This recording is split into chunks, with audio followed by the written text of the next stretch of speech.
ada ancaman terhadap presidensialisme Indonesia menurut saya ya. Kan begini ya, Indonesia itu menggunakan sistem presidensial. Dalam sistem presidensial, kalau kita pakai presidensialisme di Amerika, ada namanya kutukan periode kedua. Yeah. Jadi biasanya presiden dalam second term-nya itu mengalami kegagalan.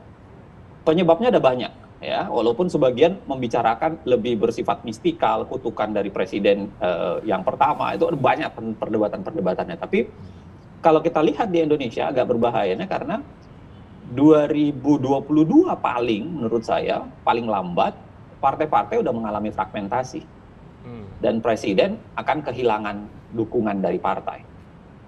Nah itu menarik ya. Yang paling khusus lagi menurut saya ya karena sampai sekarang presiden memang masih mendapatkan dukungan partai ketinggian. Apa bahayanya dukungan partai ketinggian? Ya itu membuat oposisi mati. Iya. Itu membuat oposisi mati kan. Sistem presidensialisme itu berbahaya kalau oposisinya mati. Karena kalau kita baca misalnya Scott Manwaring, ini riset-riset di berbagai negara ya. Kalau sistem presidensialisme tidak diawasi dengan baik oleh parlemen, ya, dia godaan menuju otoriternya tinggi. Tapi kalau dia diawasin terlalu ketat, dia juga mati gaya, nggak bisa ngapa-ngapain. Nah, jadi kayak mirip lagu dangdut nih, yang sedang-sedang saja kira-kira gitulah. Jadi memang sistem presidensialisme modelnya begitu. Nah, yang menarik adalah apakah dengan fragmentasi parpol di tahun 2022 akan membuat terjadi kesetimbangan politik kembali untuk oposisi terhadap Presiden Jokowi, kita masih harus tunggu. Ya, 2021 yang saya bilang tadi. Tapi ada bahayanya. Jadi begini, bahayanya adalah godaan presiden ke arah otoriter menjadi tinggi. Apalagi saya termasuk yang mengatakan COVID itu menggoda pemerintahan itu menjadi lebih pelanggar hak asasi. Itu godaan tuh. Ya, karena penanganan masalah penanganan masalah bencana itu biasanya membuat terjadi penumpukan kekuasaan ke eksekutif maupun parlemen di negara-negara manapun, ya bukan sekedar Indonesia. Nah, godaan ke otoriternya tinggi, ya, sehingga saya mencontohkan misalnya begini, Perpu pertamanya Jokowi itu adalah Perpu ekonomi yang punya isu-isu menarik di dalamnya. Misalnya untuk mengubah APBN, pelaksanaan APBN itu hanya butuh tindakan presiden saja. Itu berpotensi melanggar Undang-Undang Dasar loh. Karena kemudian kita bicara soal kewenangan DPR. Tapi herannya DPR-nya malah ngasih stempel. DPR-nya malah setuju kewenangannya kayak diambil gitu.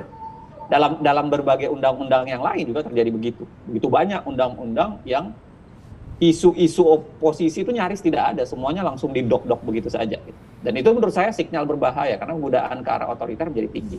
Tetapi dengan terjadinya fragmentasi politik kemungkinan kutukan periode kedua itu dan gejala partai mulai akan meninggalkan presiden mungkin di 2022 ya ada dua kemungkinan.